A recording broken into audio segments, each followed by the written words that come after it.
Vibranium doesn't belong to you. It is mine!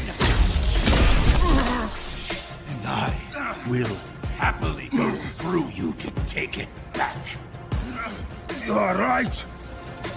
Vibranium does not belong to me.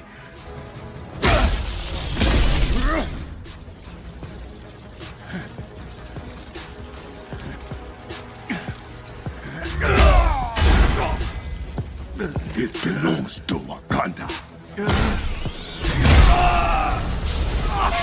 No! No!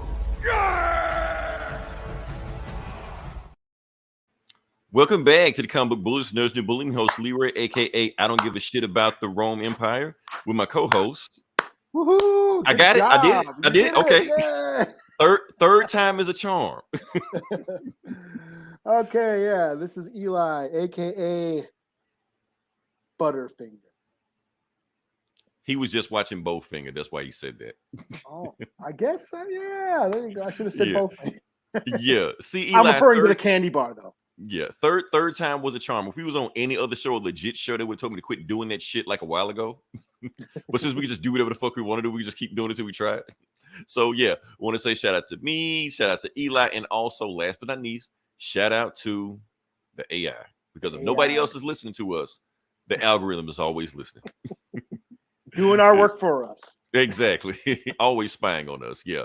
So yeah, we're back with the episode. We're gonna jump into it. We got a bunch of stuff we're gonna talk about. So we're gonna fly through it as much as possible, but to satisfy the algorithm gods, we do have to talk about foosball. So what I propose is that we talk about football for 30 seconds. And so I'm putting you on a timer, Eli. Go. 15 yards and moves the sticks. Well, there you go. How I screwed that up and then messed it up. Okay, anyway. Give it is to this Madden? This is Madden. This ain't a This real is Madden, game. yeah. Yeah, look at that. Damn, technology, AI. Look at that. Technology, yeah. I had to take a double take. Is this real or is this a game? It's AI. It's fucking with you. So what is it? The Jaguars and who? Okay, so can I talk about football? I'm gonna talk about football for a second here. I don't like talking about football. I'm talking about it because remember, Eli. Technically, I do have a team. Technically, the Falcons. I only claim them when it's convenient, but I can't claim them now because they played a game in London with the Jaguars and got their ass beat in London. Why you fly all the way over to London just to get the ass beat? And then it was on like ESPN Plus or some bullshit that I don't even have.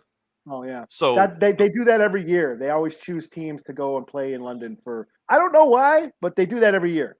They do it every year, but you go all the way to London, just get your ass beat when you could have did that in Atlanta. Like, why? So I don't know. That's all I got. What you got anything, Eli? You got to have tea while they're over there. Correct. Tea and crumpets. Do something while you're over there because your damn sure ain't playing football. So yeah. Well, the Vikings finally won. There you go. A game. Okay. It was their first. They finally won a game this year. It was their first win. So that was. I guess that was pretty cool. Yeah. There you go. I'm in Minnesota, so yes, Vikings are my team. I never really got into football until late in my adult life, and it was only because my brother was living with me, and he's really into football, and so I just kind of started watching.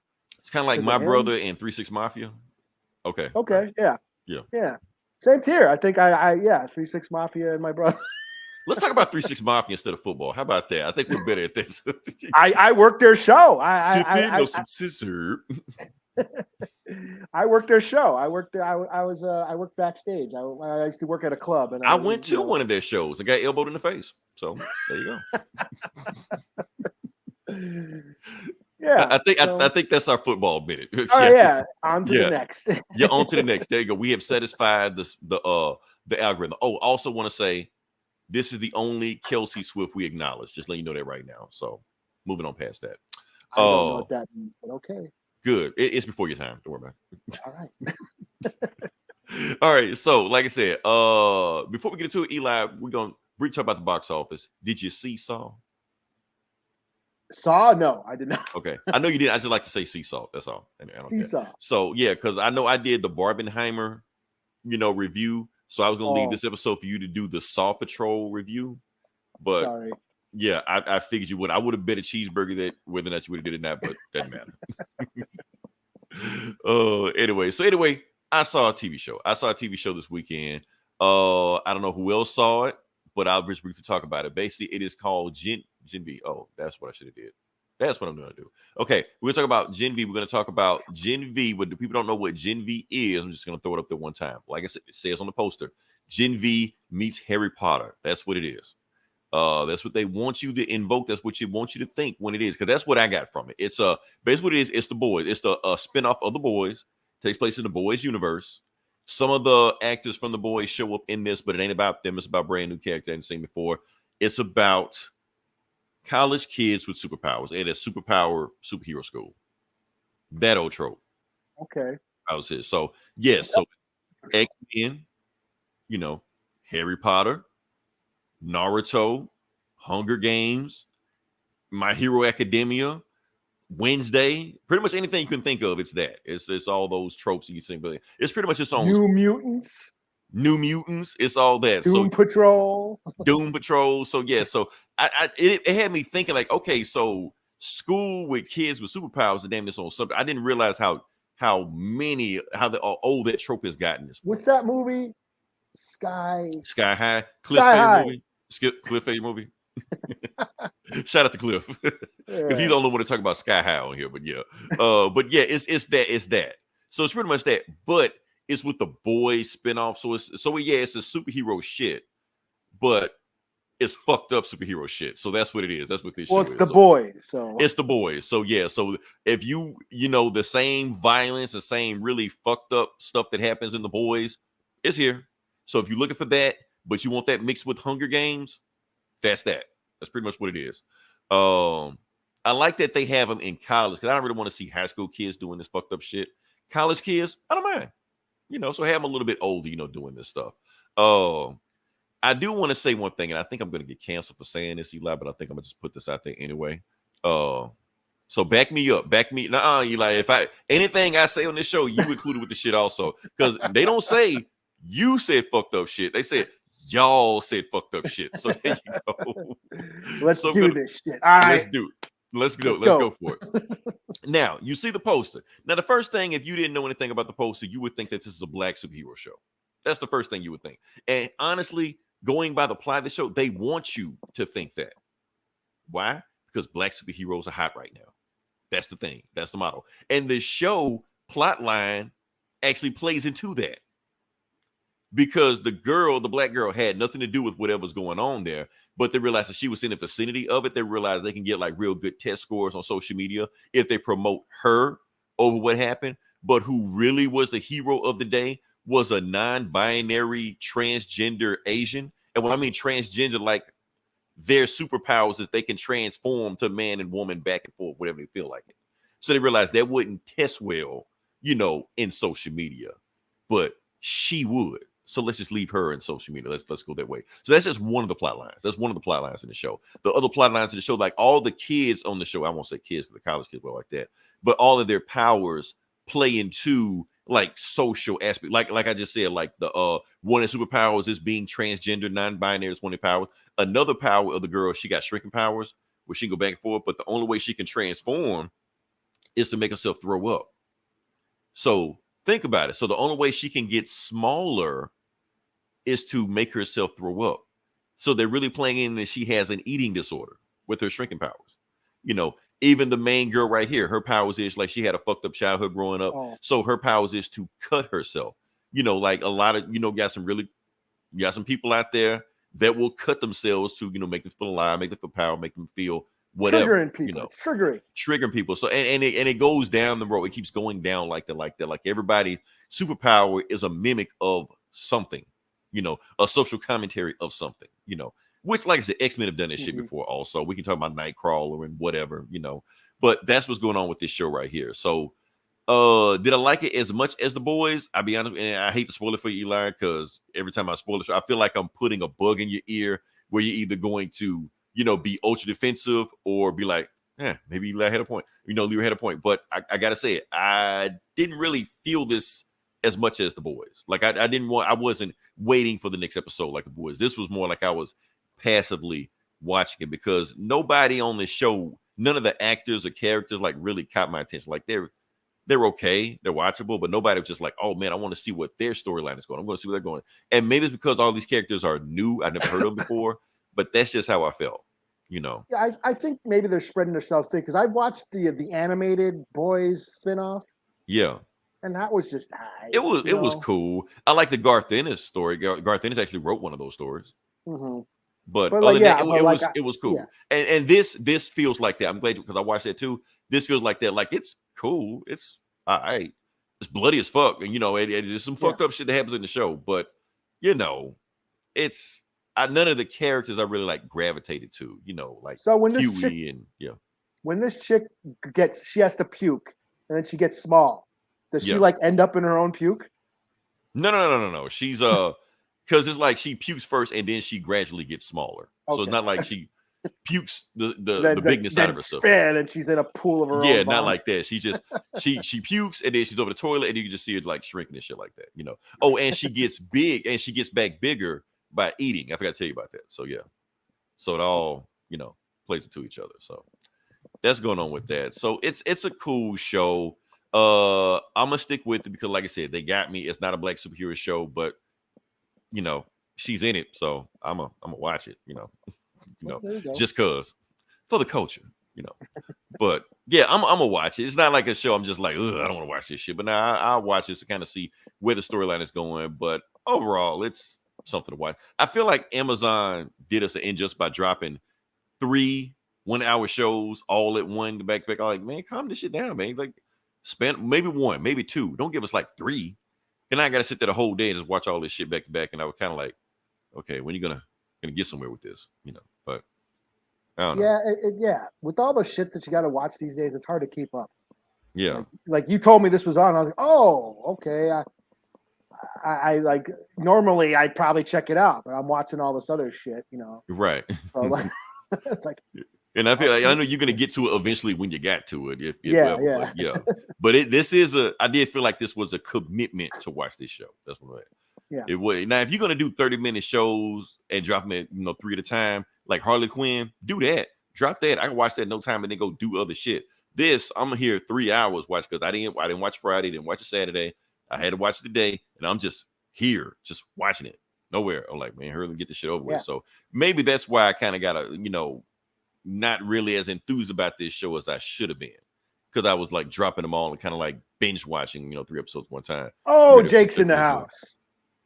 Jake, what it do? He's asking if I'm ready for Chucky next week. Talking about season 3. Season 3. I never finished season 2. I kind of fell off season 2. So okay. I was about to say I think season 2 just dropped on Peacock like this week. Yeah. I think so. So I watched season 1. I watched season 1. I was like, okay, cool. Yeah, the season 2 kind of got stagnant for me. I think I watched like maybe 5, maybe half the season. Yeah. I just kind of.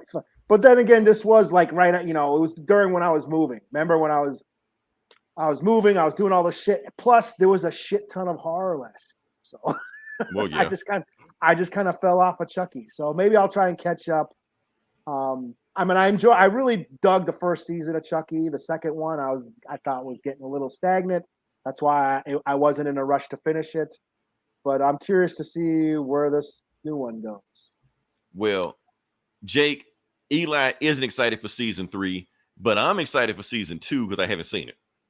So I was waiting for Peacock, so I know I'm a year behind. Well, I don't want to spoil anything because don't spoil it. Don't spoil it. Season 1 ended. Yeah. Okay, I know I spoil shit for you left and right on this show, but try to keep because I enjoyed the fuck out of the first season, and so did I. I never talk about horror on this show, but honestly, I just turned the shit on. I was like, let me just see what this shit is. Well, we can review. Hey, I'll get caught up, and we can review Chucky. Man. Okay, I will watch. Because Jake want to talk about season 3. So, but no. What you watch season 3? You watch season 3 when it dropped. Do what you do. Well, you got a week. You got a week to catch up. I got a week to catch up. I can catch up. I can catch up. Yeah. 8 episodes. But where will season 3 be at? I think on Peacock. No, because it took a year for the drop on Peacock. I know it won't be on Peacock. Oh, Well, then I don't know. Yeah, because if it's on cable, then I don't know how I'm going to watch. Because Jake, I was let us know where it's watching- going to be. Let us know what season 3 going to be at. Yeah. Yeah. If not, we will find out. I mean, we will. It's not hard for us to find out. We can Google. So yeah. And so yeah, that's my thing. So, yeah, Gen 3. I mean, not Gen 3. Gen V was cool. Watch it, but it wasn't. It wasn't a must. You know how we just got excited for Chuck? Like, oh shit, Chuck! Like, this is not that. This is, yeah, this is more teeny bopper, X-Men, Harry Potter, Hunger Games. You know, if you want Hunger Games with more blood, this is that. If you don't, okay. Like Battle Royale. Yeah, Battle Royale. Thank you. That's what I was missing. Drop it on Peacock today. Okay, yeah. Okay. Okay. All right. Okay. Yeah. Okay. It looked like we got a show we next can do week. that. Yeah. Everybody come back next week. No, let's finish up what we got now. All right. So Eli, you have a thing you want to talk about. I'm gonna let you do what you do. Okay, so here we go. Yeah. Yeah, since Leroy put me on the spot last week and said, "Hey, it's October, it's horror month, and I'm supposed to do some horror shit." Now keep in mind when I said that I completely forgot about it after I said it. So yeah, and I'm like, "Oh well, I don't know what to talk about." I just talk my ass off. I just be saying shit. So so I'm like, I don't know what to talk about. You know what I'm saying? I'm like, let's do this. Can I do this? Ooh, look at that. Okay. So yeah, I was trying to figure. I haven't seen a new horror movie in a while, so I'm not caught up on current horror flicks. I think the last horror flick I saw was actually I saw that No One Will Save You or something, the Alien movie. Okay. I thought was okay. People were hyping it up, saying it's the dopest shit. It was okay. It had its moments. But see, that's what I'm saying. Are you sure you weren't getting defensive because you heard this is supposed to be the greatest thing since sliced bread? You're like, okay, and then you just watch it with your arms folded the whole time. Maybe. But I did see the trailer. I was like, oh, that does look awesome. I want to watch that. So I was kind of hyped to see it. But yeah, it was okay. It had elements of The Fourth Kind or Communion or the alien invasion, and she's kind of stuck. The aliens are attacking this chick in the house, and she's kind of getting chased by aliens for the whole movie. My only beef was like the aliens had all these superpowers and they couldn't catch her. Like the first alien they sent has like fucking like telekinesis and shit and like can throw shit with its mind and like lift her up with like force powers and shit. But she gets away from that alien, and then they start sending like lesser powerful aliens after her. Like, and she fucks them up. Like then they send this big giant alien, like the Mind Flayer from Stranger Things, and she fucks that alien up. It's like, and then they finally just send in the UFO and then suck her up into the ship. Like, why didn't you start out with that? Like, you send in the alien with magneto powers, right? And then you send in the gremlin, like that's basically jumping around like a squirrel. It's like it's shit like that. I was like, what are they doing? What these aliens are kind of stupid. Like, they could have did it to begin with. That was my only beat. And the ending. Oh yeah, it had one of them weird endings. Like, yeah, was she? So the ending was like, was she like? Did they transform her, or did they leave her the way she is because she was kind of already alien on Earth anyways because she was an outcast? Interesting. Okay. Deep. It's deep. I think that's what they were going for. It means stuff, but yeah. Yeah. It had. Just trying to say what it was about, but what was it really about? Everyone's trying to be Jordan Peele these days. But anyways, Leroy was like, "Hey, it's October. You got to do some horror shit." I'm like, I don't know what the fuck to do because I haven't seen anything. But right. But I thought about like right before the show, why don't I do Halloween?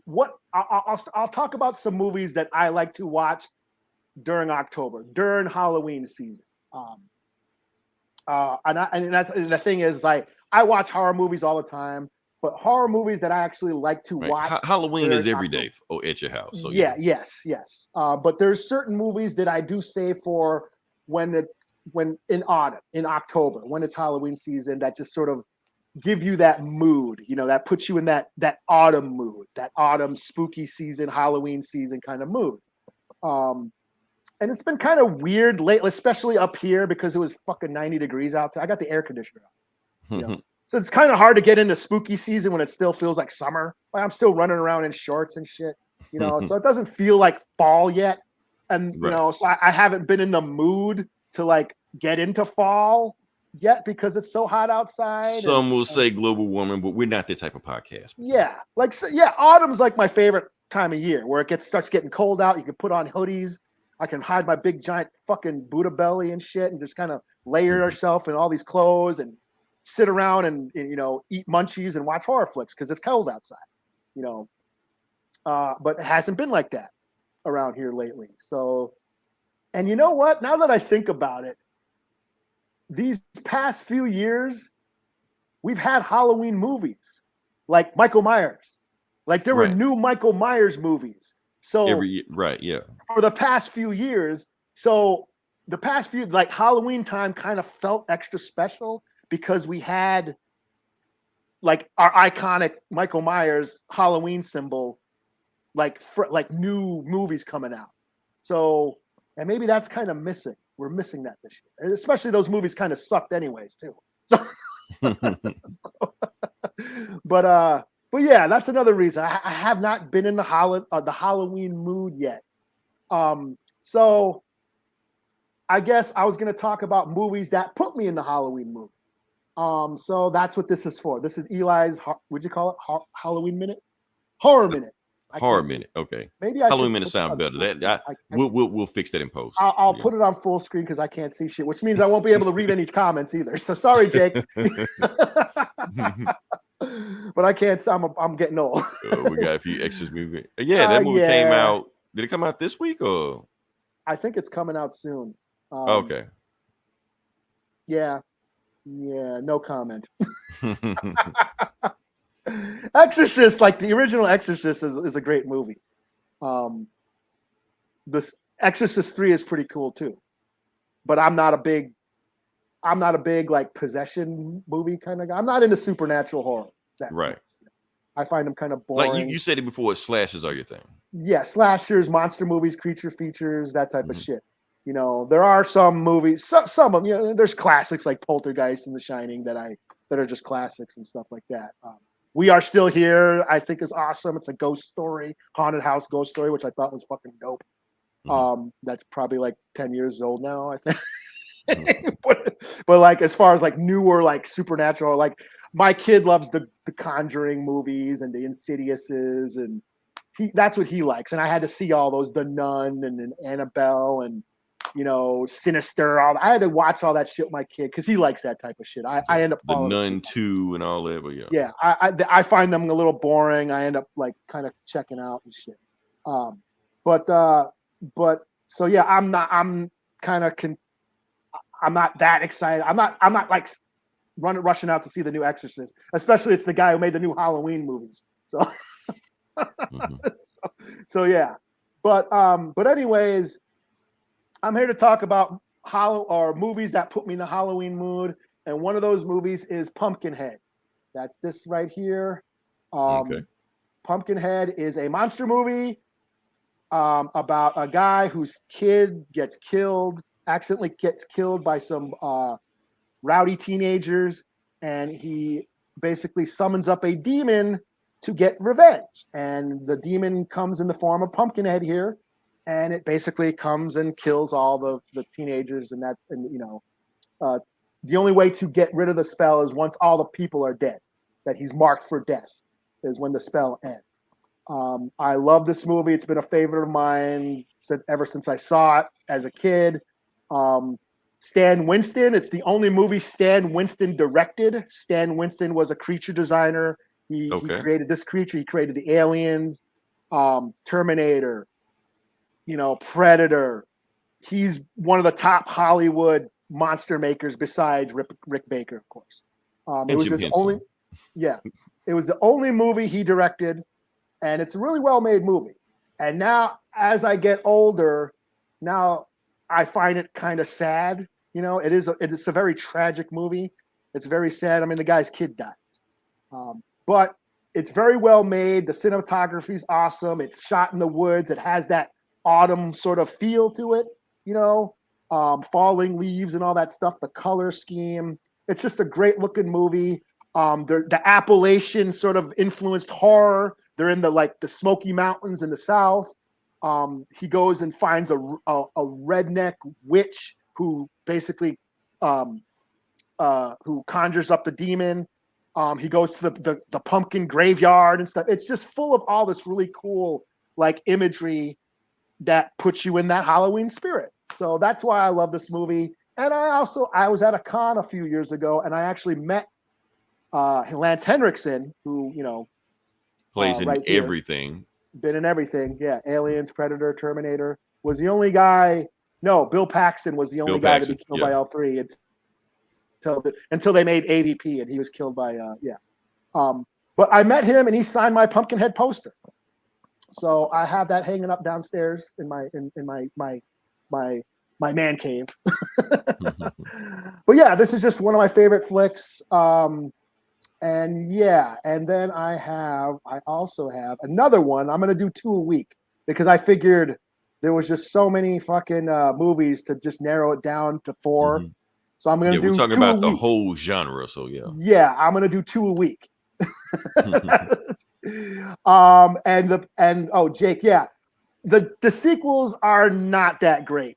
Most of them were shot on for VHS. To be rented. That was big back in the 80s. You do the first movie in the theater and everything else kind of go direct to VHS. Once the 90s hit, everything went to home video. Everyone went to, they shot it so you can go rent it at Blockbuster. It was cheaper for them. So they didn't get distribution. Yeah. So the budgets are cheaper. The creature effects. Most of the actors from the first don't show back up. So yeah. So they're kind of schlocky, but the first one is classic. So another movie that I really like to watch during Halloween season to get me in the mood is The Faculty. What? You know a movie I heard of? Okay, shit. Yes. Love this fucking movie. Okay. I do too. I love this movie. It is The Faculty, released in the late 90s. It's basically an alien invasion movie. Invasion of the Body Snatchers. Yeah. Yeah, it's written by Kevin Williamson, who wrote the Scream movies and I Know What You Did Last Summer. I Know What You Did Last Summer. And Urban Legend.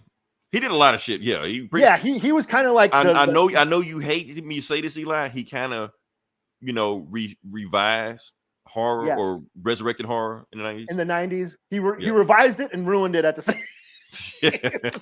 Our savior or our destroyer? Which one will you be? Choose your. Well, notice notice how you saw this is the thing with the 90s horror. The 90s got really it became pop horror. It was very pretty, and it became very mainstream. Horror went mainstream in the late 90s. And if you notice, if you saw the poster of Pumpkinhead, how creepy it looked at the monster, it looked all gnarly. Yeah. And then you get to the 90s, horror movie posters had pretty teenagers on the covers. This poster has pretty teenagers on it. So yeah, that's what I'm saying. Scream, I Know What You Did Last Summer. All those movie posters had pretty teenagers on the cover. On their posters. It was like a teeny bopper magazine. So that's what I'm saying.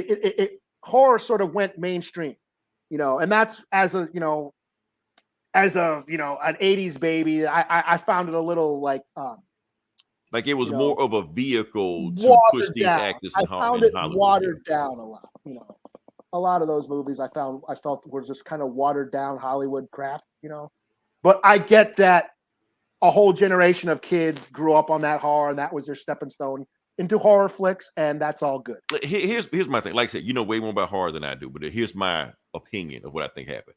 In the 80s, when they had those horror movies, a lot of those movies had actors that just came out and popped out of nowhere, Kevin Bacon, Johnny Depp. They had those actors just popped up, and people I know him from this movie. So in the 90s, when they brought back horror movies, they're okay, let's weaponize this time. Let's direct it this time. Instead of accidentally getting a big time actor to just pop up out of these movies. Yeah. Let's make Jennifer Love Hewitt a thing. Let's make who the fuck was in this movie? I can't remember. Usher, I guess. I don't know. Well, Jordana Brewster, who I've been crushing on. I think this was the first movie I've seen her in too. I think so. But yeah. Yeah. The only reason why I watched any of them Fast and the Furious movies. But yeah, Josh Hartnett, and he went on to do shit, you know. He was an Oppenheimer, but yeah. Oh, was he? Okay, yeah. Yeah. But this was also directed by Robert Rodriguez, you know, so that's another thing. But like I said, back to Kevin Williamson, who, like you said, wrote the Scream movie, which deconstructed the slasher genre. He does the same thing with The Faculty, where he deconstructs the alien invasion genre. And it's very meta. He refers to Invasion of the Body Snatchers, and there's the references to The Thing with the crawling head. It's very meta. If you're a horror fan, you will get all the references in this movie. So it's kind of like an alien invasion version of the Scream. And so, yeah, it's just, and the fact, what makes it, for me, a Halloween flick for me is because it's like in high school, it's like the homecoming game, which is usually in the fall and shit. They're playing football, so it's back to school. It's odd. It's like taking place in autumn, and it's just a lot of fun. I mean, the creature design is dope. It was, you know, the creature, the art, the concept was Bernie Wrightson actually designed the creature, did the art concept. Okay. So he drew Bernie Wrightson, you know, creator, one of the co-creators of Swamp Thing, but yeah. Yeah. He did the creature designs, and K&B did the special effects. So it's got really cool like monster designs and special effects. The CGI is a little dated, but I you know, it's got an appeal that I kind of look past now. But this is also just a really well-made movie. It has like social commentary about conformity, as far as like, you know, the classism in high school, the different cliques in high school. You have the jock and the popular kids, and then the artsy rejects, you know. So it's like sort of a comment on how high school is sort of a reflection of American society. And then this whole theme of losing your individuality, conformity, with basically being turned into an alien, you know, a mindless alien, you know, zombie sort of, you know, kind of losing your individuality, that sort of threat. So yeah, it's a lot of fun. There's also mixtures of elements. The opening scene is like a slasher movie where the teacher gets killed with scissors and shit. It's just a lot of fun. And it's just, again, one of those movies that just puts me in the Halloween spirit that I kind of save for around now to watch. So I'm probably going to watch this pretty soon. I tried to watch it on Peacock, but my internet sucked and it kept freezing up and shit. So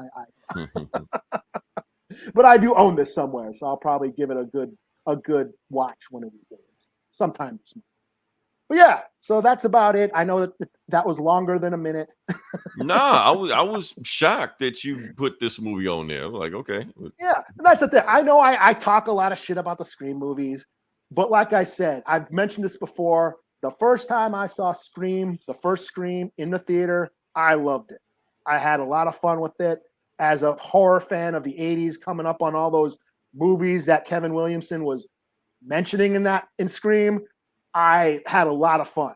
You know, I geeked out during Scream. It's just, there was a lot of Scream knockoffs after that.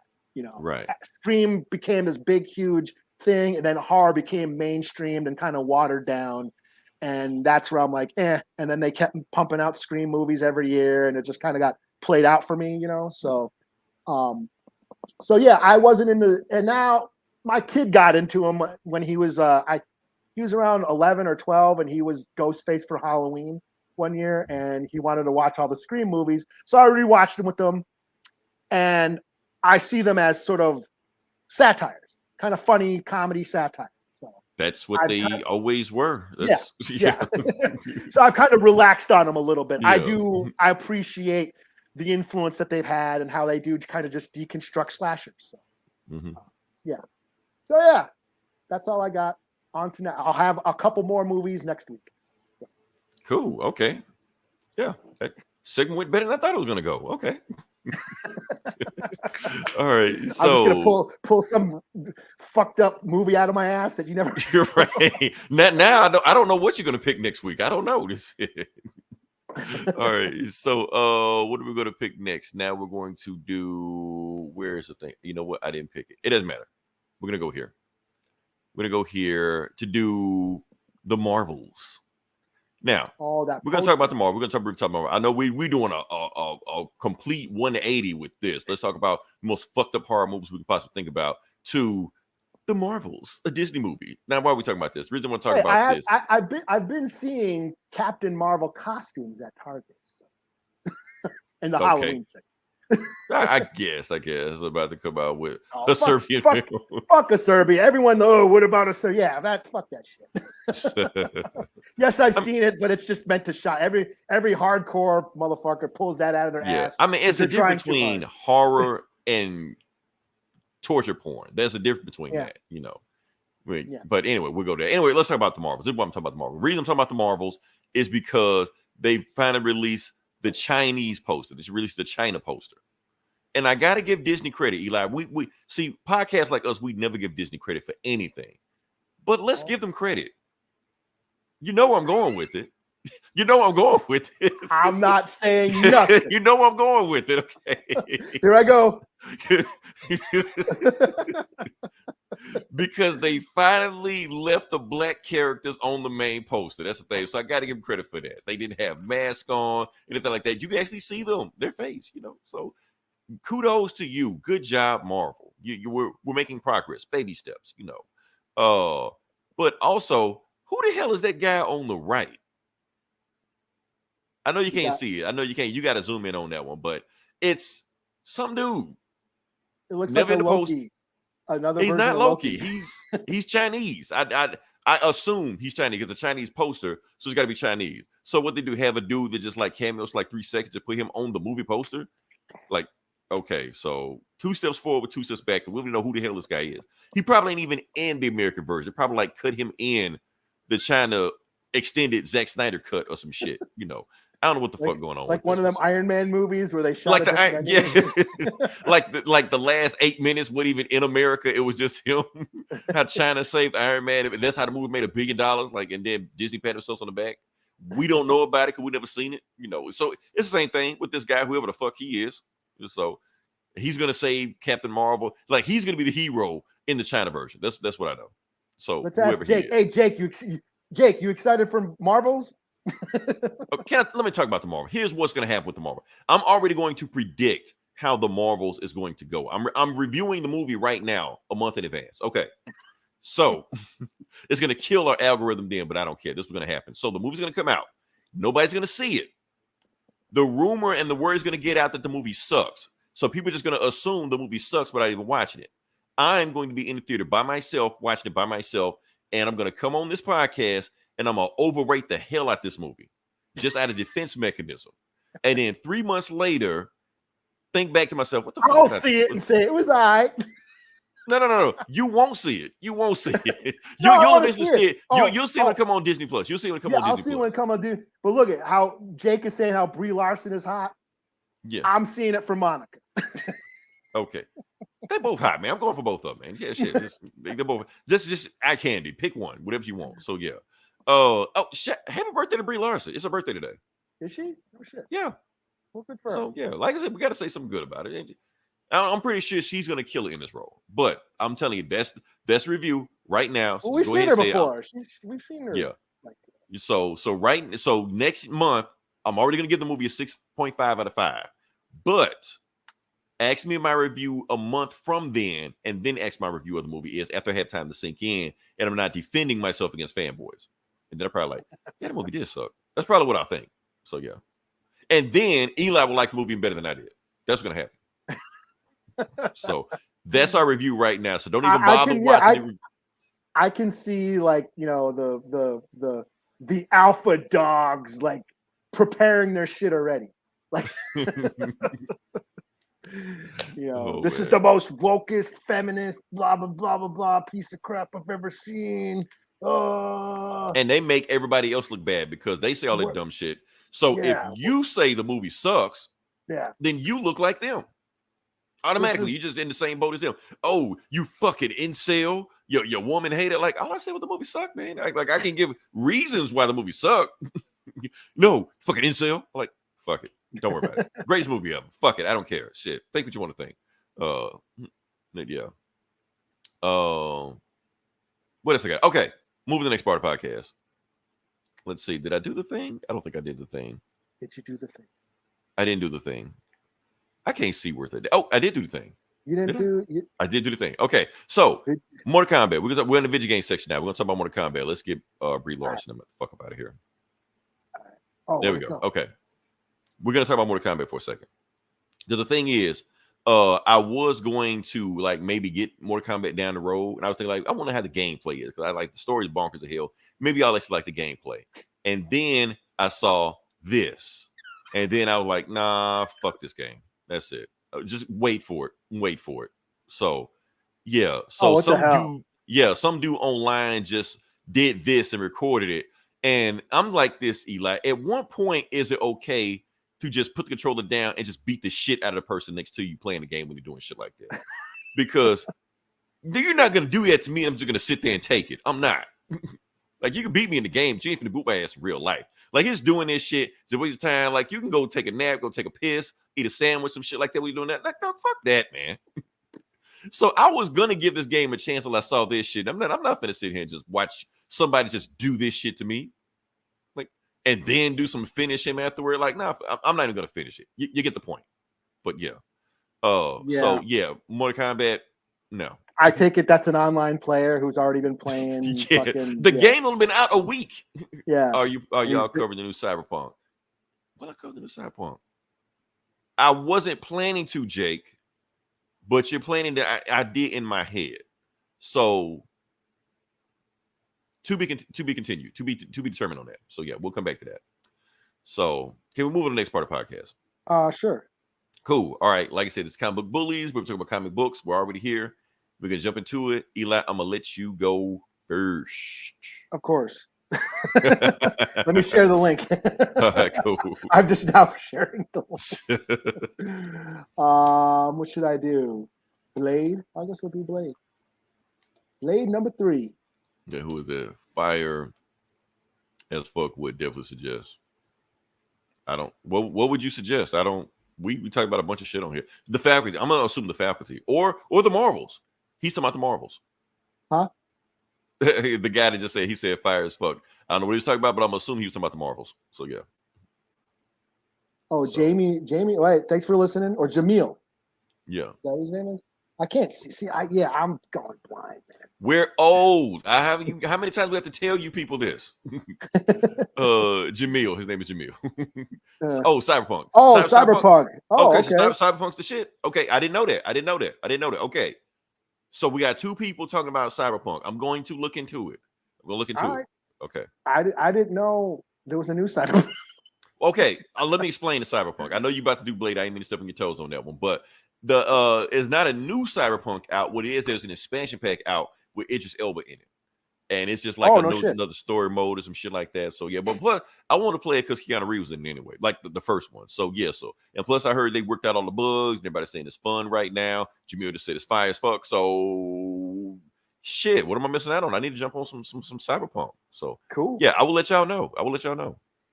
Cool. So yeah.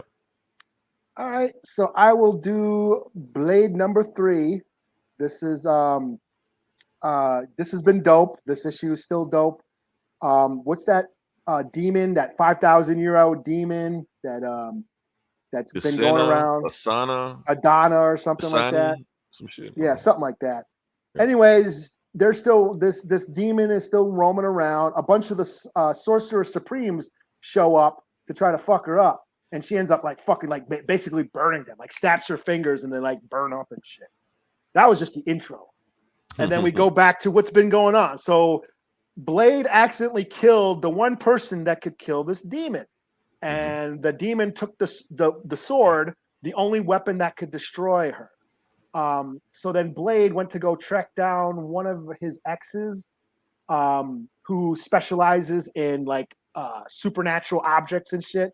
And asked her, "Hey, do you got a weapon do you got anything that could kill a demon?" She's like, maybe. But then she's also on the run from like this magic Yakuza gang who ends up kidnapping her, Blade and this chick who's part of this demon slaying cult, whose brother Blade had killed.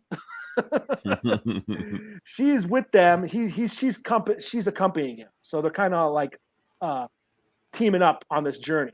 So, anyways, Blade goes and rescues his ex from the Yakuza, the magic Yakuza guy. He like transforms into like this monster, and Blade fucks him up. That's what he did right here. He fucked up the demon or the monster and shit, and saves his ex-girlfriend. And she basically says, okay, yeah, there is a sword we have to get a hold of that, that can kill a demon. Basically, was made, to give a history of the heavens and the hell and all that shit. So there is a sword, a weapon that can destroy it. They got to go get it. But then at the end of the book, they get attacked by the other girl's clan. They're after her or after Blade for killing their brother by mistake. And he killed him by mistake. Oh, that's right, because the sister broke him out. Like she didn't get permission. Okay, all right, all right. I'm up to speed. Okay. So Blade there was a big mix-up, and Blade, killed this one guy that could kill a demon, and it turns out that guy was part of this like demon slaying ninja clan, and his sister is with Blade right now, but now the rest of the clan are after Blade, and they're attacking, they're shooting arrows and shit. But then all the arrows like stop, and then it shows Doctor Strange like, "Hey, Blade, I hear you fucked up everything, and now you need my help." And that's where it says to be continued. So Doctor Strange shows up at the end. So cool. This is still pretty dope. It's art is cool. It's brutal as hell. You can see Marvel's going hard with the blood and shit and the violence. And hey, it's good to have R-rated Blades here. So 4 out of 5. Because the movie definitely not gonna do it. Yeah. You ain't gonna see that shit on Disney Plus. Right. So I'm still on this book. I'm still on board. They haven't lost me yet. This shit's still dope. Okay, cool. Hold on, let me see what we got.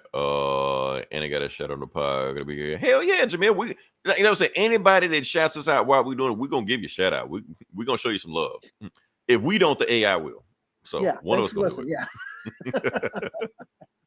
Oh, all right. So next thing first thing I'm going to do, let me go ahead and get this shit out the way. Let's go ahead and get it out the way. No, my fault. Not my fault. I'm not Conan the Barbarian. Oh, where is it? I'm trying to get that Ultimate Invasion shit, but I can't see. Oh shit! Yeah, I didn't. Yeah, this was like $10 or so. Wasn't it like $10? It was expensive as hell. Not that one. Yeah. I skipped out. I don't think I did it. Yeah, that's cool. Oh, there it is. I thought you would read it, and I figured Leroy would just tell me. Yeah, it is double size, 50-page book. It is the last part of this story. This is, they went bullshit. They came on with it. Okay, Ultimate Invasion. That's what's going on right now. It was a 4-part story, so this is the last story in Jonathan Hickman's thing. Like after that, this is it, and it's going to roll into, I guess, his other stories. What is it? Ultimate Universe or some shit. I don't know. That's he's doing another book now. But is he doing it or is somebody else doing it? I don't know. Something's happening. Anyway, I thought he was doing something. I thought he was writing. He's doing something. He's doing Gods or some shit. Some else. Oh yeah. So he may or may not be doing it. I don't know. He might just throw this to somebody else. To just the title. I've got exhausted. Just like right. Coming out next week. So it's like Hickman's gonna Hickman. Anyway, let's go to it. Ultimate Invasion.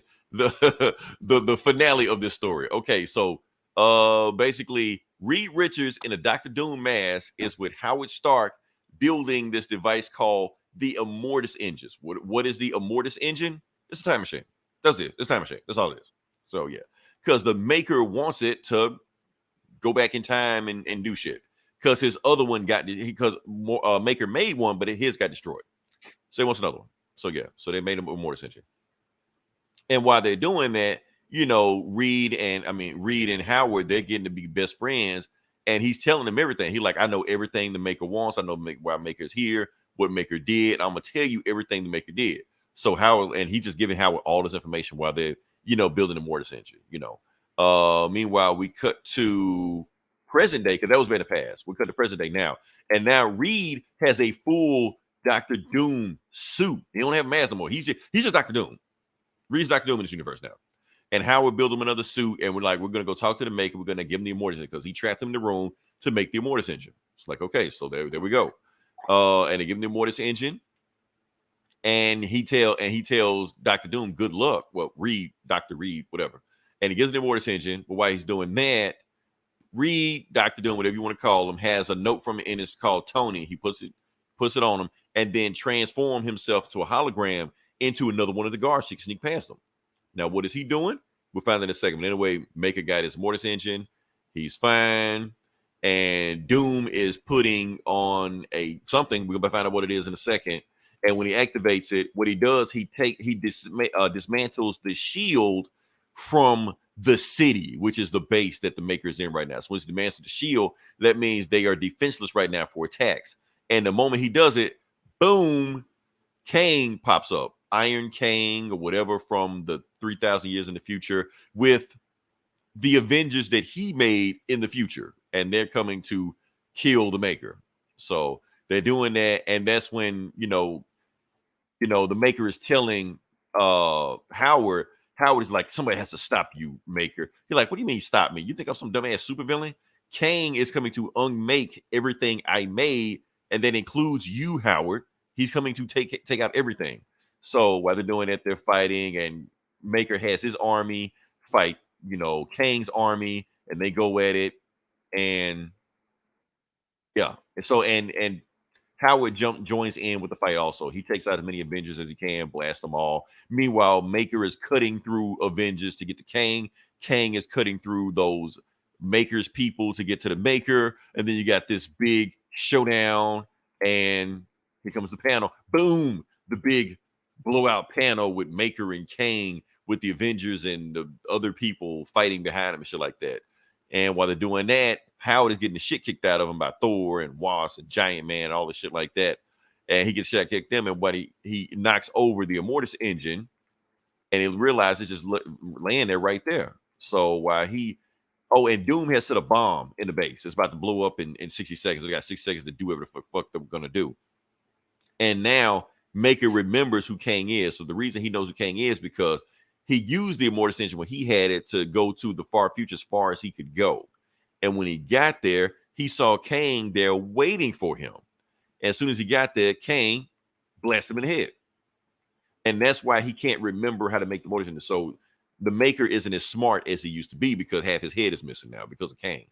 So now they're back in the future. And that's right. So that's why he was missing half his head. He was missing a piece of his head before. Right. So since he's missing a piece of his head, he can't remake shit that he made before because he ain't as smart as he was before.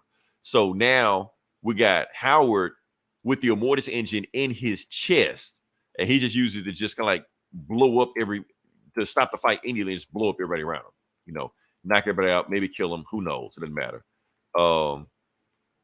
And meanwhile, Doom is at the Latveria, and he makes another Immortus engine because now he knows the formula. He can make as many Immortus engines as he wants.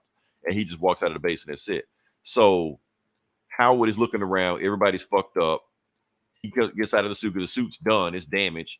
He walks past the Maker, walks over Kang, takes off Kang's helmet, starts crying. So, and then that's it. So the city or whatever like that, it's just in some kind of, the shield goes back up and it's just stuck, just whatever it's doing. We don't know what it's doing. We don't know who's in there. We don't know how long it's been there. They go and he just walks past them. So meanwhile, the Ultimate Universe's version of the Illuminati is just saying we don't know what's going on with the Maker. We don't know if he's dead. We don't know if he's alive. We don't know if they were warped in the future 3,000 years. We don't know. Anyway, the world is ours. We can do whatever we want to with it. But we have to nominate somebody in the American seat because Stain is dead. Stark is dead. Who we gonna put in there? And they're just like, well, don't put anybody in there. Let's just carve up America. They're like, excellent. So the Illuminati is gonna just chop up America. So yeah. Moving on past that, skip all that bullshit. Skip. Okay. Present day, we Dr. Doom, Dr. Doom or whatever like that, has found Tony and gave Tony the letter. And he basically, it's a letter, basically Howard saying how proud he is of him, and you got to carry on a legacy and all this shit like that. And you got to do this, you got to do that, you got to do this and do that. Because Reed knows everything that the Maker was doing behind the scenes. He knows how he did all the stuff to like get rid of the Fantastic Four, get rid of Captain America, get rid of Spider-Man. And he's basically tasking Tony to put the shit back the way it was before. And he's like, okay, I'll do it. And he's like, and he has an immortal engine in his chest also, so he can hop back and forth between time also. So he's gonna fix the shit that the Maker messed up. And he's like, so are you gonna call yourself Iron Man like your father? You're like, no, I'm not gonna call myself Iron Man. I'm gonna call myself Iron Lad. Now, dun, dun, this is a big dun dun dun for people that know their Marvel lore, because Iron Lad is Kang, or at least a version of Kang. So even though we don't see who Howard saw when he took off Kang's mask, we can assume he saw Tony, because now Tony has the power to go back and forth through time also. And he went back in time, and he went in the past, and he finds Captain America's body entrapped in ice. The end. Or wasn't he looking for him or some shit? Well, Howard was looking for him. I'm sorry, not Howard. Maker. Yeah. Maker wanted to make sure nobody could find him. Yeah. Because if you don't free Captain America, no Avengers. So Tony used the Immortus engine to go back in time to go get Captain America. Cap. Yeah. To find Cap. So he's going to undo everything the Maker made. The end. That's it. So yeah. The Ultimate Universe back in November. So that's it. So this was neatly wrapped into a bow. So, but kind of open-ended, because the Illuminati can do some fucked up shit also. The Maker will be back. He ain't dead, but we don't know where he's at. So yeah. So that's about. Yeah. I don't know. It's a thing. I don't know what to think. I guess I gotta slap a score on it. I'm gonna give it a 3. This is not Hickman's best work. I feel like this, because remember, Donny Cates was supposed to do this. So I felt like this was dropped in Hickman's lap. Hickman was like, fine, I'll just write some shit while I write gods in the meantime. Just do this. This is an appetizer to wet your whistle till I go do something else. So that's my whole feeling about this.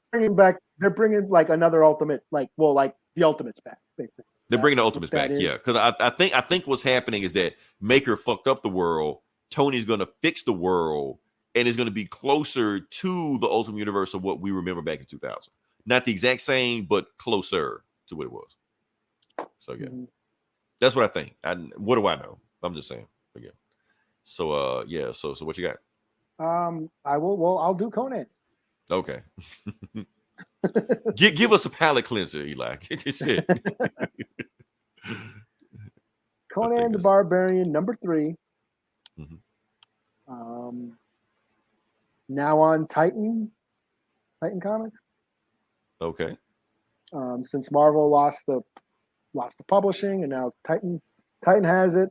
Zeb Wells. This has been cool. So this takes place early when a younger Conan. So Sumerians are still alive. Him and a woman from like a Pict tribe have teamed up to fight these like zombies that are basically, coming and destroying, hoarding through the land, and slaughtering everybody.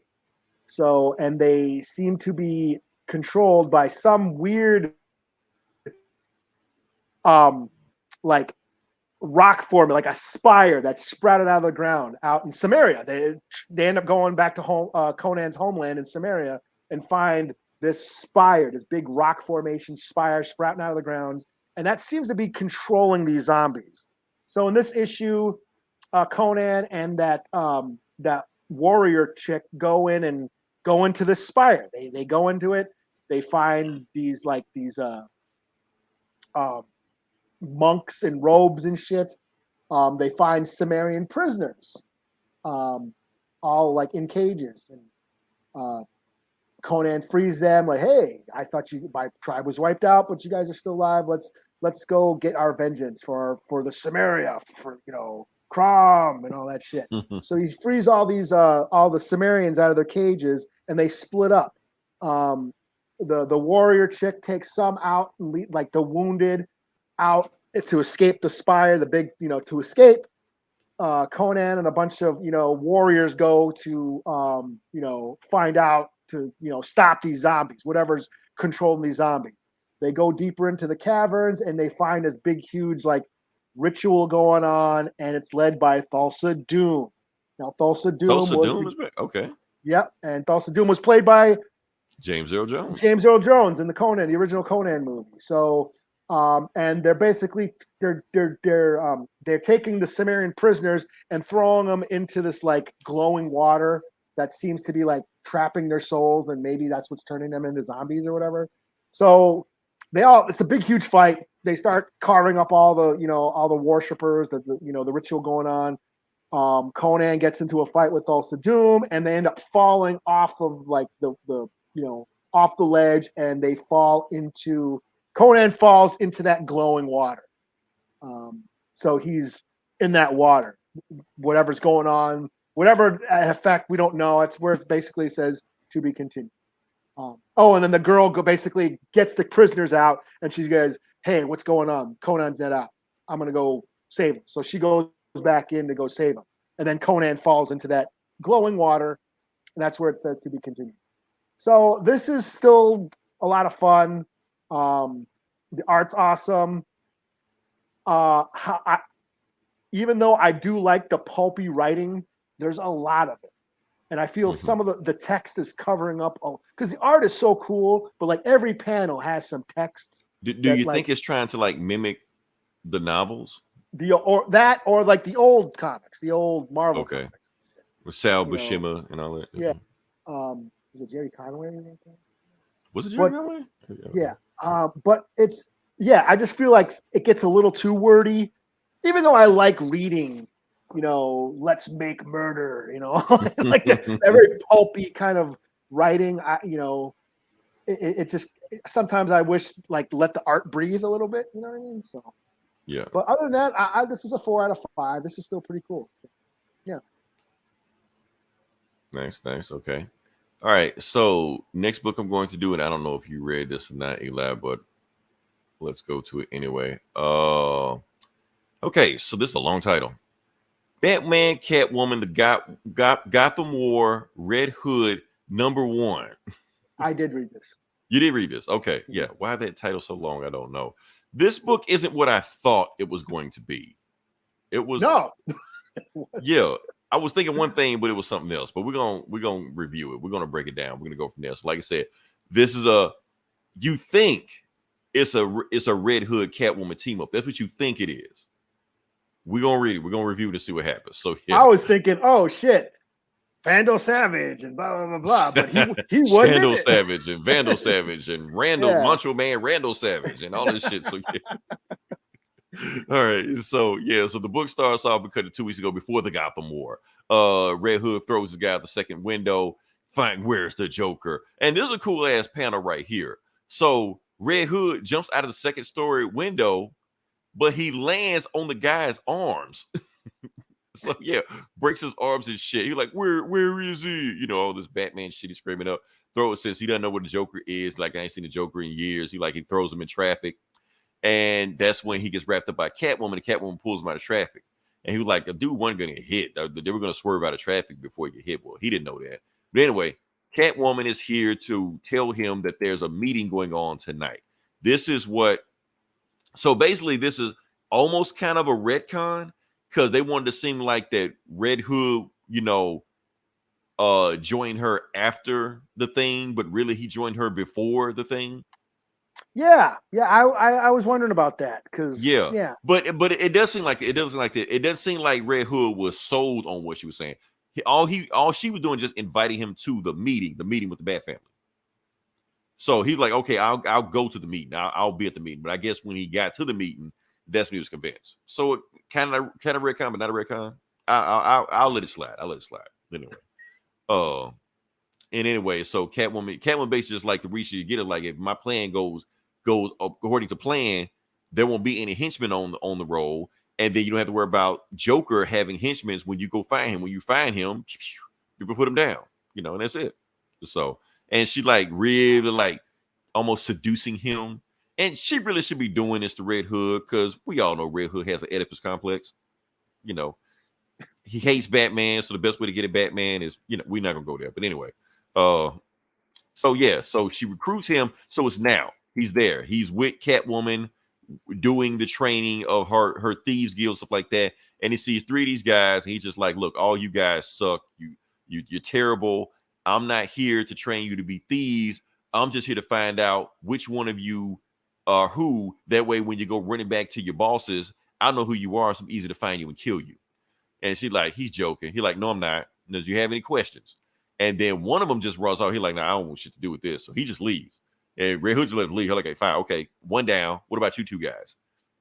And that's when we get introduced to Simpson and Bash. So this is not a Red Hood and Catwoman book. This is a Simpson and Bash book. It is their story. Everybody is just along for the ride. So Red Hood trains Simpson and Bash. He just trains them 2. Just them. He trains them for weeks, beats the shit out of them, all the stuff like that. Train them. When you were reading this, were you listening to Solid as a Rock? You know what? Maybe I would like Ashford the Simpson. I would just Ashford the Simpson was in the back of my mind, but I wouldn't like listen to a song. I was actually listening to like the Whispers, but still, it was stuck in the back of my head. So he's training them, getting them right, but he's training. He's like training like really, really, really hard. And then he decides to take them out to drink. They go to Flunkies. Now, if you remember Flunkies was that bar that was in the first issue of this thing, where that's where they go to recruit the bad guys, like Joker and Riddler and all those guys. All the henchmen. The henchmen. The henchmen go hang out here. But since there's no more henchmen, it's a biker bar now. So they're just drinking this shit.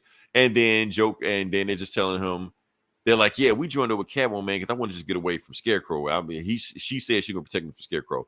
They're like, it's cool. But y'all used to work for Joker too, right? They're like, yeah, we used to work for Joker. So where is he? They're like, I don't know. Like, I'm not playing. Where is he? Like, tell me right now before I fuck both of you up. They're like, man, I thought we just here for drinks and shit like that. No, we're not. This is a training.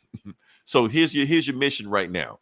I want to see if you can find a way to get out of a non-violent situation, even if you're forced with violence. So give me everything you have on you. Give me all your weapons. Give me all your brass knuckles and shit. And let's start the training. So he talks to the biker bar. Hey, he said y'all suck and y'all can't fight. And he smashed your mama. Okay.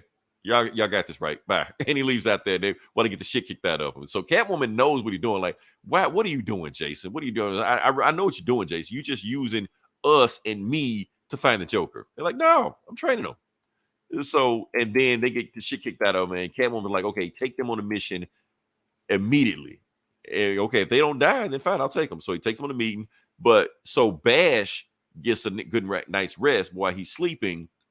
Scarecrow shows up, his old boss, and he like does some shit to him, because remember, if you read the other books that we were doing before Scarecrow has been making this, creating this cabal to go against Catwoman. So he's kind of like, doing some shit. So they're training Ashford and Simpson. Damn, Eli, you fucked me up now. Bashford. Yeah, man, Bashford and Simpson. Yeah. So they on the mission. They're there. By themselves, and Bash is just nervous the whole time because the night before he was Scarecrow, so he ran out of the room before and he activated the alarm when he wasn't supposed to because he ran out too fast, and that's when he caught the cops' attention because that's why they can't sneak out. So while they're doing that, they're about to give up, and he's reaching, but before he can reach for it, Red Hood's behind him. He's like, "Look, cop, I'm trying to help you out because the boy back there was reaching. He was about to take you out." He was like, "He might be working for Joker. Working for Scarecrow." So he's thinking about it, and Red Hood is trying to bargain. Look, I cut the cameras off. Nobody knows what's going on. I'm gonna take care of these guys.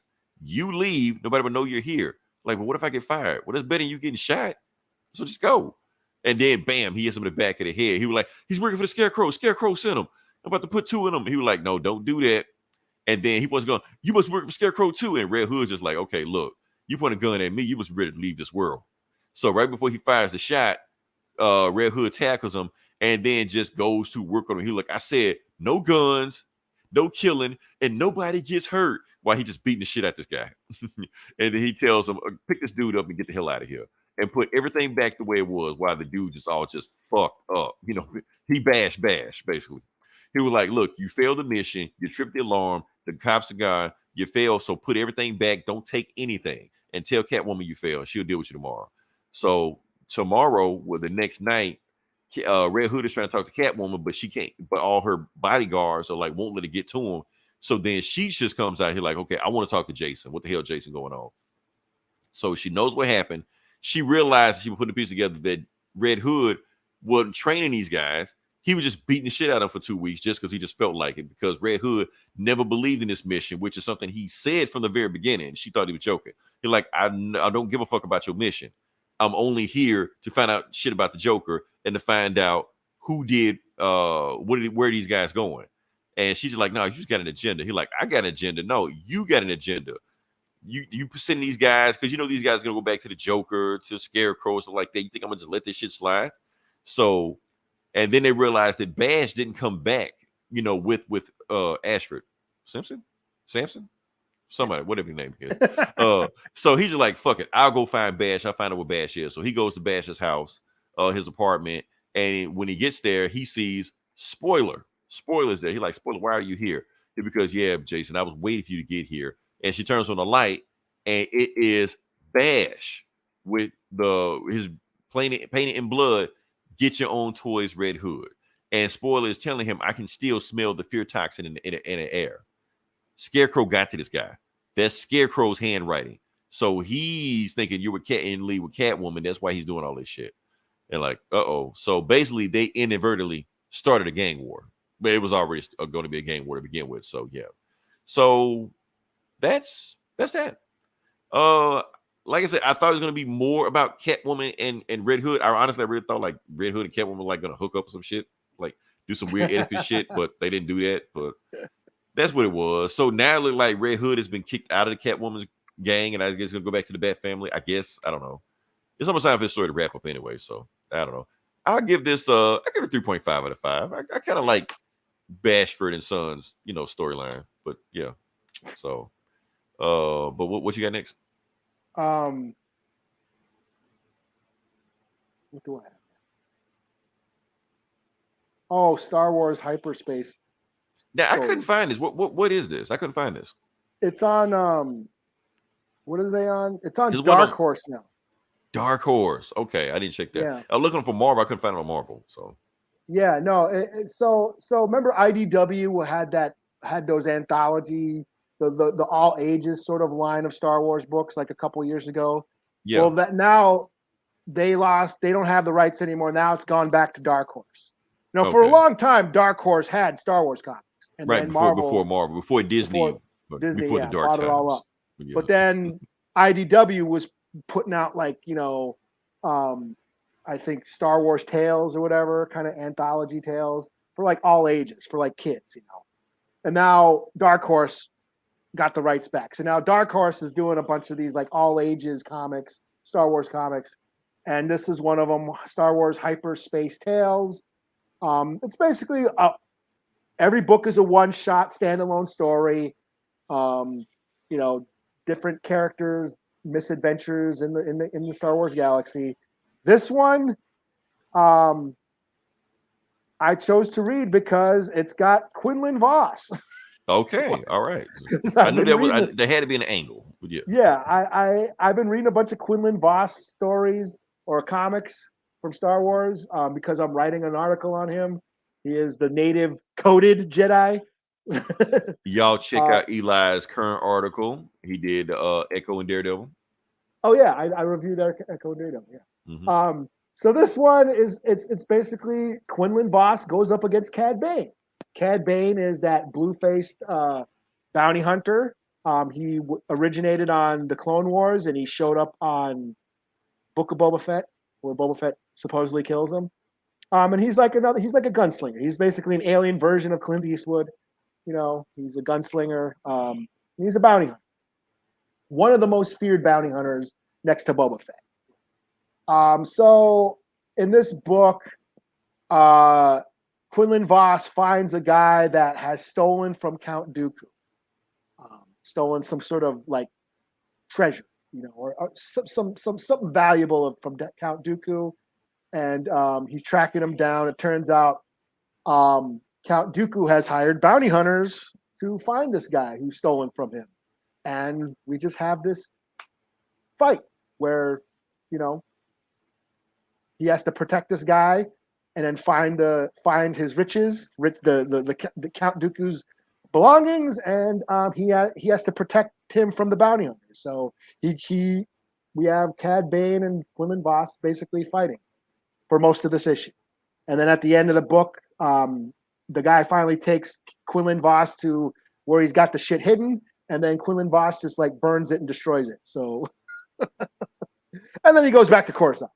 So that's about it. It's just like I said, it's just a one-shot standalone story, and just, you know, lightsaber battles and bounty hunters versus Jedi.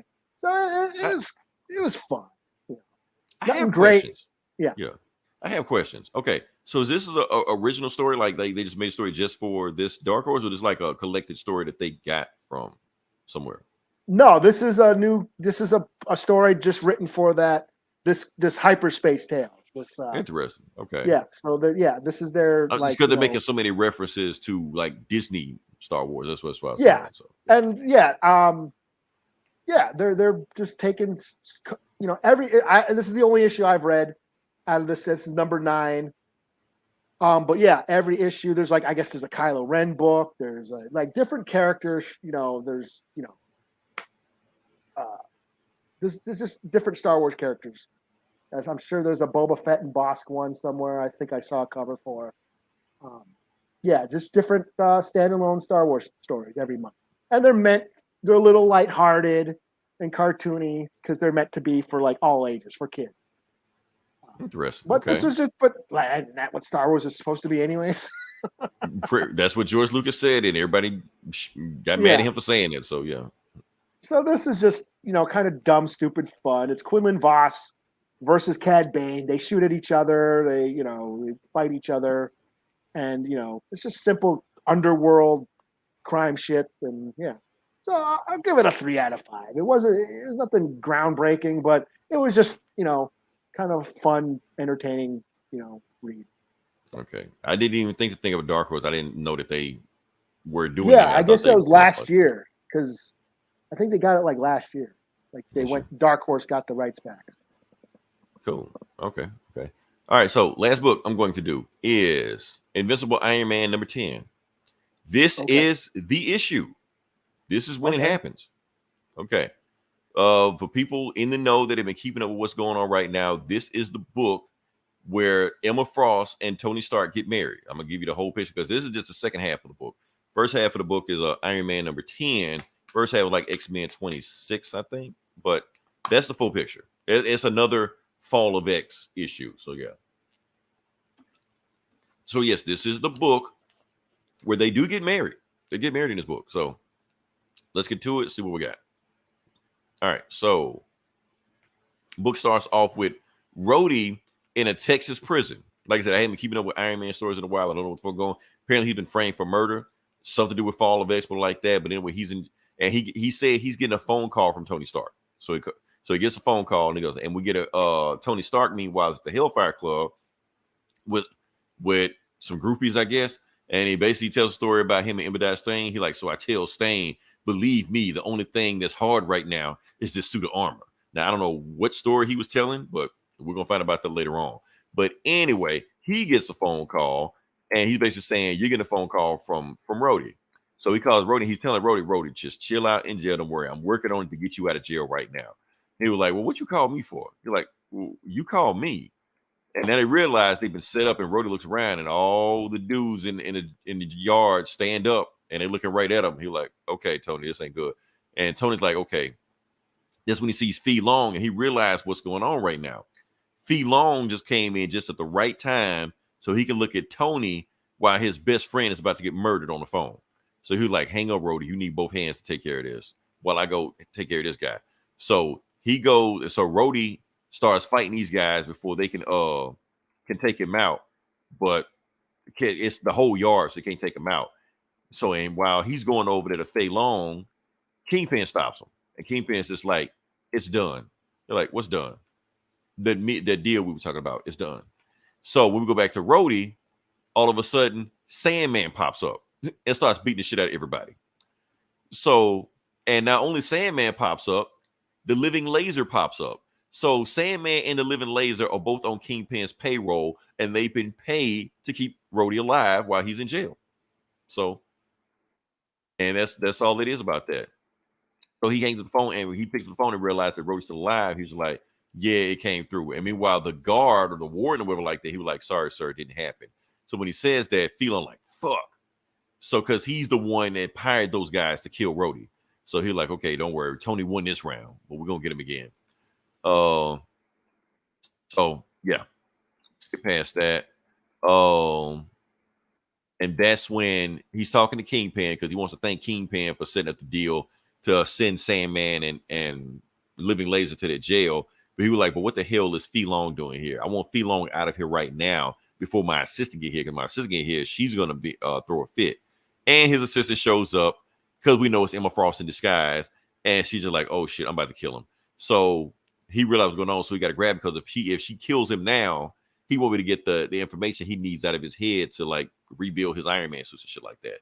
So then it's the same scene that we got in the last X-Men book. They recapping it. We're not going to go there. Point is, Phelan walks on Tony, picking up the ring, but he accidentally saw them, but he wasn't proposing, but now they got to pretend like they're proposing. So they kind of throw him off the scent. So he can propose to him, but Emma Frost just like, Tony, let me kill him right now because I've been dreaming of choking him out and making him dream about ants while I kill him. That's what she's saying to him psychically. And then Tony says out loud, don't worry, baby. I'll make all your dreams come true. And he put the ring on her hand. And now they're engaged. And she was like, well, do you think we should? He's like, okay, Tony, go ahead and enjoy it because it's the first and last time you're ever going to touch me. And they'll kiss. And they're just pretending to kiss because, they don't. Or do they like each other? Meanwhile, he's talking, Phelan, he's telling him congratulations. And he's just like, well, can I come to the wedding? And Tony knows if he tells him no, that if he tells him he can't come to the wedding, he's not going to show up. So he tells him no, because if he tells him no, he'll show up. Because the whole wedding is a ruse to get him to show up to the wedding by himself so they can ambush him. That's the whole point they're doing this. So they leave and that's it. So they're talking about the engagement and everybody's calling her, congratulations, Mrs. Stark. How long is the engagement going to be? Oh, the engagement is going to be like a long, long, long time. He's like, nah, screw that. We're going to Vegas. And they're going to Vegas tonight. So they're riding and, they go to the hotel, they drink, they dance, they go upstairs. And that's when Tony's like, okay, honey, I got to go take care of some shit. You stay there. So while he's there, he goes to Zeke Stain's warehouse to raid it for all this shit that's in there. He's basically like stealing all his armory, stealing all his shit, everything he can. Because he needs as many weapons he can to fight Orcus. So he goes in there and steals all this shit, even a weapon that makes weapons. He steals all that shit. And he calls this big pickup truck and loads everything in it. And he says Steve Rogers sent this guy to drive the pickup truck to get there. And the guy he sent was Deadpool. So Deadpool's driving the truck. And he's wearing a Hawk baseball cap. Now, Eli, I'm going to test your knowledge. What is that a reference to? A hawk? Yes. He's driving a truck. Oh, that space trucker guy? I can't remember. No. You way off track. I'm going to give you one more hint and I'm going to tell you. Or at least what I think it is. I'll tell you. Okay. Yeah. Over the Top. Oh! Yes. Okay, yeah, I get that. Yes. Hawk, yes. Hawk, yes. I was thinking of that one trucker that drives through space.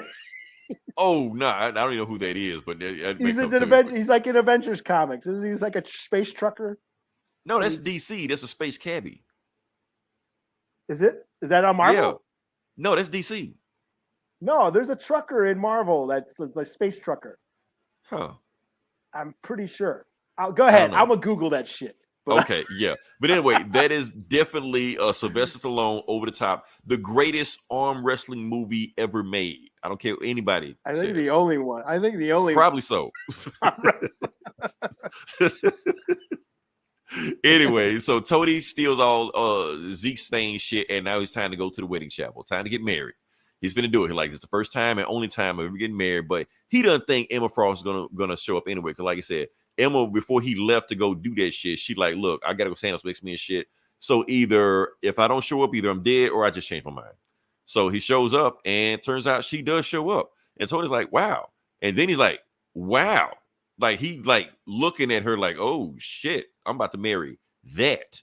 So Tony's just like, damn, Emma Frost is gonna, I mean, like, I don't need to know the future. I know Emma Frost gonna break my heart. And I can't wait for that to happen. So they go into the chapel, and she's like, you look beautiful. She's like, yeah, I know. So and then Fei Long shows up by himself. He didn't bring Orcus and nobody with. He just shows up by himself. He's like, I'm see to watch y'all two get married. So, and he's the only one in the chapel with them and the preacher, and that's it. And she was like, are you ready? They're like, I'm ready. She's like, okay, I'm about to, when I take this ring off, it's on, Tony. We're gonna do it. So she takes the ring off. She goes the rings off. She turns back to Emma Frost, and she mind controls everybody in there, and then boom, Tony and Emma Frost like enter Fei Long's mind, to find out the secrets that he has. So they go in there, and they find Fei Long, and he's watching, and they find his memory, and he's watching footage of Howard Stark and some metal that Howard Stark had found. And after he saw the footage, he burned the footage. So the only way this footage exists is in Fei Long's head. So meanwhile, Emma Frost is roaming through her head to find out more information. Tony is looking at the footage, and Howard is talking back to him like, hello, Tony. And because he's looking at footage of his dad, footage he never seen before. So they're talking, and he's telling about this metal that he found on some other planet or some other timeline or like that. And this is the metal that will change the world if I get my hands on it. Meanwhile, Fei Long wakes up and like throws him like, Kia, bitch. Throws him off. He's like, you think I was stupid? You think I didn't know that was Emma Frost the whole time? And y'all did this shit to get me here? And while they're doing it, Emma Frost mind controls him some more, puts him down, and she like, no, I want to find out why he hates mutants so much, why he's been out there so long. And then they find out his dirty secret. So apparently he is the son of mutants, but the mutants didn't hate him. He hated the mutants because he wanted powers and he didn't get powers. So that's why he hated all mutants. So, and that's when Tony's just like, oh, look, I got my information. I know what my dad knows. Do what you want to it. If you're going to kill him quick. And she's like, nah, I let him live because I need him to confess everything he's did. Killing him would be too easy. And matter of fact, I'm going to mind wipe him so he won't know anything that happened of this. So they go back to the wedding and they're married. So Tony Stark and Emma Frost are married. Well, technically not Emma Frost. Her secret identity of Kendall Hayes, whatever her name is, he married her. And basically Tony's just like, look, when all this said and done, you can ditch this secret identity, say she died or like that, just go back to the X-Men, and we'll never mention this again. But anyway, they're officially married now. And they walk away, and then Tony's just like, look, I appreciate you coming to the wedding, but if you break in on our honeymoon, we're gonna have a problem. And then, oh yeah, you got some on your nose too, because they've been rummaging around in his mind and shit, and then she hands him a napkin, and then they go back, and then that's it. So, and they realized the metal he was looking for was Mysterium, the X-Men metal that's been in the metal the whole time. They're like, this is the metal you need right here. I've been having it the whole time. It's like, oh shit, well, I need more of this. Like, how much? All of it. So the only way they can get it is in outer space somewhere. So yeah, and the next issue, Mr. and Mrs. Stark, to be continued. So yeah, so apparently they're going to join together and take over the Hellfire Club. So yeah, so Tony Stark is married to an X-Man. Yeah, who'd have thunk it? Okay. Mortal Kombat. Shout out to Nathan Matthews. Yeah, that was last week, but yeah, we're here. Okay, I got it. I got it. His name is Ulysses Archer. U.S. Archer, trucker, space trucker. I have no idea who that is. That is not looking for me at all. I don't know who the hell he is. I've never heard of that before. He's a trucker in space. That is some obscure shit right there, man. US. Oh, okay. U.S. I've seen that cover before. Okay. Yeah, he drives his trucks through space. So when you said, okay. I thought you was going deep. You said you were testing my knowledge. So I was like, not comic shit. I meant like 80s shit, man. So I just saw the trucker hat. You went deep with this one. I'm like, whoa. Pull back, Eli. Come back. Rein it in. I was like, oh shit, he's putting me on the spot. I better pull something out of my ass. Like really twist up my ass and pull the shit. Come back to the light, Eli. Come back to the light. You're too deep. Yeah. So there we go. And you know he's gonna pop. Hey, we saw it here. Marvel movie? Yeah, movie? he's gonna pop up. He's gonna pop up in Loki or Disney some Plus shit. Loki season 2. We called it right now. So Yeah. we He'll beat everybody. He'll pop up in the Marvels or something. Yeah. And you know, he'll have like a 1-second cameo and YouTube will go crazy. He'll be a black woman, so we won't know who he is. So yeah. That was too far. My fault. That was too far. And then all the whiny fanboys like, what the fuck? You ruined my favorite character. Not my U.S. Archer space trucker. Hashtag. What the fuck? This woke shit. Gender swapping my favorite character. Oh. So yeah, that's so I saw the trucker hat and I'm like, oh shit. Space trucker. I was like, oh, what's that one? I can't even remember where I seen him. Oh man, that's why I kind of left it open ended. I just want to know where you're gonna go with it. I didn't know how deep you're gonna go with it, but I left it open ended for that reason alone. So yeah. But yeah, Hawk. Yeah, over the top, classic, a cinematic masterpiece. It really is. I watched it a little. It's free on YouTube right now. I watched it right before this podcast. So yeah. Yeah. While Eli's watching horror movies, I was watching arm wrestling movies. Over the top. So, yeah. So you didn't read The Flash? No, that was it. I know they'll be on DC Ultra next week or some shit. What happened? I don't know. I haven't read Flash in a while. Gorilla Grodd is doing some shit. That's all I know. And Wally is on the case. I'll be honest with you. Flash books are confusing. It ain't Flash. It's like all of them. Yeah. But I showed up for the Mike Diodato art. That's pretty much the only reason why I'm glad he's back with the big two. He's been doing his own thing now. He's back. Yeah, but yeah, when Max Mercury and all these motherfuckers start showing up, I'm just like, I don't know, man. I don't know. Yeah. So I thought you were gonna read that. I was reading it. I'm like, I don't know what's going on. Maybe Leroy will know. So. And it's a number. You know what's going on a number one book? That's okay. Yeah. Yeah. So. Honestly, I read like the first 5 pages. And I'm like, I don't know what the fuck's going on in this book. Like, nah, that's okay. Well, then, damn, if you don't know. Right. Like, shit. I'll probably check it out later on, but yeah. But, anything else you got, or? No, I'm pretty booked out. Okay. Don't worry, I will not do Ashford and Simpson as the last song on this.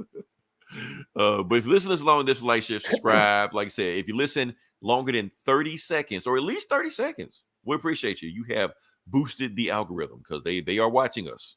They want to know what we're doing. So we'll come back next week with some stuff. We actually got a lot on our plate next week because y'all put the shit on our plate. We got to do Chucky. We got to do Cyberpunk part 1 and 2. So I'll do part 1. You do part 2. So some other shit too. I'll listen to this podcast again and take notes on what our assignment is for next week. So yeah, we'll go to it.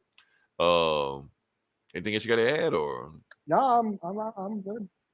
Yeah, don't worry. We'll come back with something else. Until then, this is Leroy. This is Eli. We'll talk to you guys next week. Same bullet time, same bullet channel.